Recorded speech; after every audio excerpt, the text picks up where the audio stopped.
What's up, guys? I have a dodgeball gameplay on the map Dry Dock, and I'm playing with a friend iDusk. He posts Gears content as well, and I know he's going to be posting more content in the future, so I'll just leave his channel link in the description for those who want to check him out. But I will be doing a dual comm with him in the future, so keep an eye out for that. This is not the last time you've seen him. It's a pretty crazy gameplay from my part. I do go off in this one, so it should be fun to watch. And for the purpose of this video, I'm going to go over some tips and tricks that I like to use to increase my chances of success in dodgeball, and hopefully you can use them for yourself to increase your chances of success.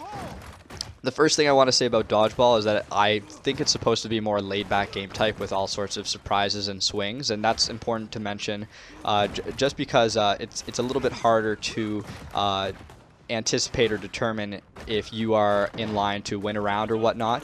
It could be a 4v2 in one instance, and in the next instance it could be a 2v4 just by virtue of the kills. So that's partly what makes dodgeball fun, and that's something that you just need to understand if you find that you're struggling with this game type, because this isn't a game type like Execution or King of the Hill where you can kind of determine right in a given moment that you're in the lead and you're due to win a round.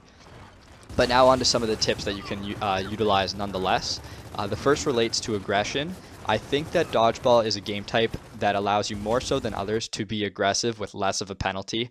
I personally like to be very aggressive off the start because if you die, there's a good chance that you'll get back in based on your team's performance. That's not to say that you should always just rush in and die. That will do your team a disservice. But what I'm trying to explain is that I feel like there is less of a punishment for being aggressive in this game type off the start because you can get back in the map if you die.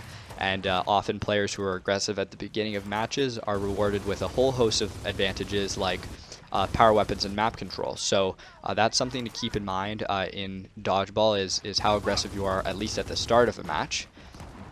And the next thing I want to talk about has to do with spawning and map control, which are big parts of dodgeball in very specific ways, whereas they might not be relevant to the other game types in the same type of way.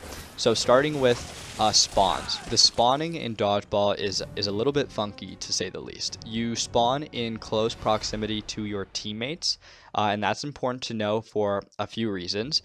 So the first being that if you are chasing down an enemy player and they're about to have teammates spawn in, there's a good chance you're going to run into somebody who has spawn protection and can take you down easily. So you got to keep that in mind and keep your distance when you're playing these matches. And obviously, conversely, if you spawn near your teammate, you can go help them out right away if you have spawn protection and somebody is chasing them down. Now, another thing with spawning that kind of links with map control is that if you are down players and you're having teammates spawn, you don't want them to spawn trapped in a corner or trapped in a dead end such as the spawning location itself, because then you're just fighting an uphill battle. It's really hard to escape. You don't have multiple exit points, and that's getting into the next point, which is how important map control is. Map control is important in dodgeball for just allowing your team to respawn in situations that are winnable, for a lack of better words.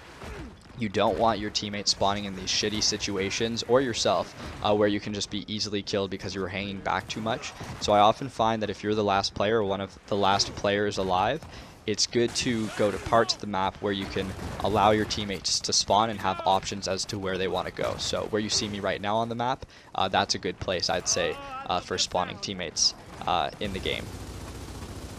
Another tip that's completely unrelated to map control and spawning has to do with the man up rule. So there's actually no man up rule in dodgeball, which means if the round time limit runs out, which is just a 5-minute timer by the way, then it's just a stalemate. So in the situation you're seeing me in a 2v5, had the round time limit run out, my team and I would have just got a stalemate, which isn't so bad. So that's good to note if you're a player down or whatnot and you just have a better chance of running out the timer. And once again, the flip side of that would be that if you're a team that has numbers and the time's running out, then you might as well have a majority of those players go for the glory kills and try to close out the round. Another thing that I like to do in Dodgeball is strategically timing kills such that they benefit my team. So I'll give a hypothetical to kind of bring this point to light.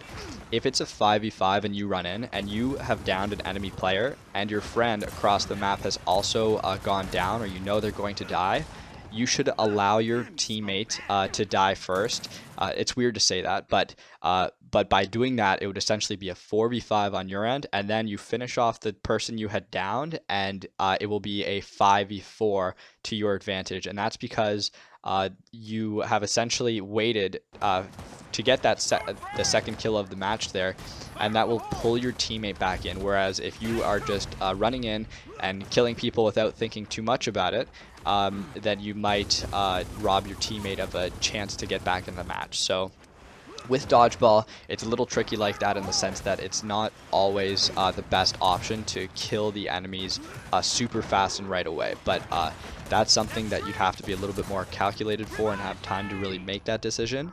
But those kinds of things do occur, and they do make a big difference. So keep that in mind as you're playing, that it might be better for you typically near the beginning of matches to time out a kill such that you bring back a teammate who's about to die.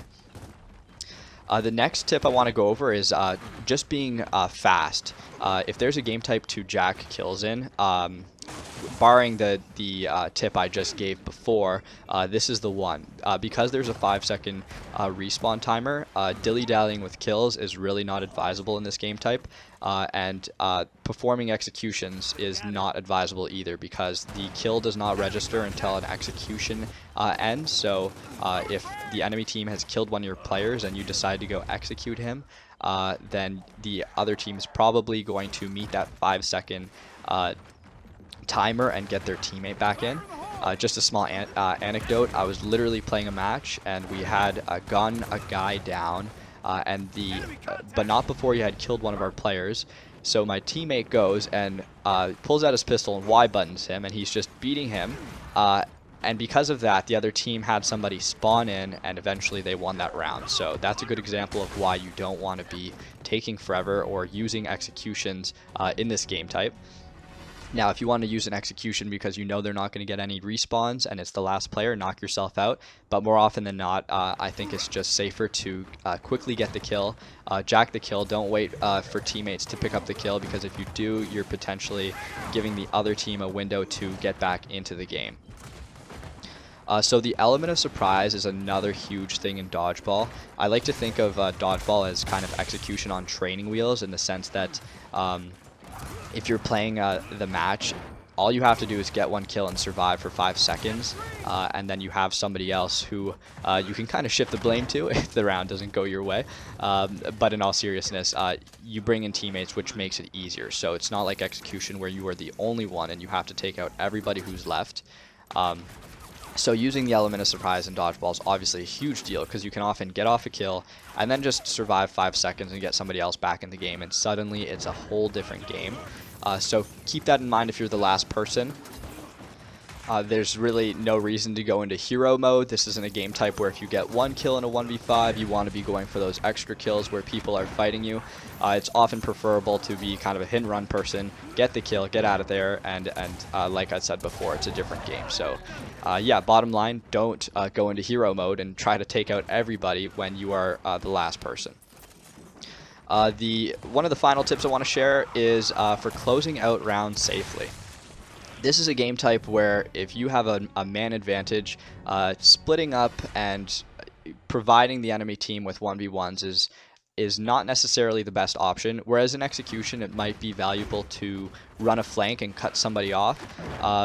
In this game, I find that staying in close proximity to your teammates to close out kills is really helpful, because given the 5-second window that exists in this game to get your teammates back in after a kill, just having an extra player to right there with you to finish off those last players is so valuable, because even if they manage to kill one of you, it really won't matter if in the next 4 or 5 seconds your teammates manage to clean up the kills, and often that's very possible given the speed of this game. So Yeah, just a general tip of closing out rounds when you have an advantage is stick with your teammates, work together to take people down, and use flanks cautiously, as it might be preferable just to kind of stack up and go against somebody.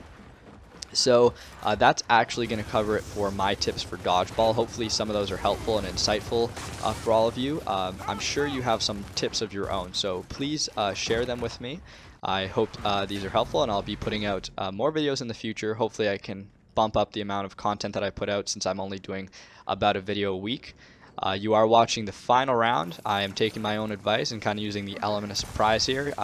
You can see that I'm outnumbered. Quick kill. I'm trying not to go into hero mode here, but that torque bow kind of forced me, and I got a teammate, and suddenly this just got so much easier. So thanks again for watching, and hopefully you enjoyed the video.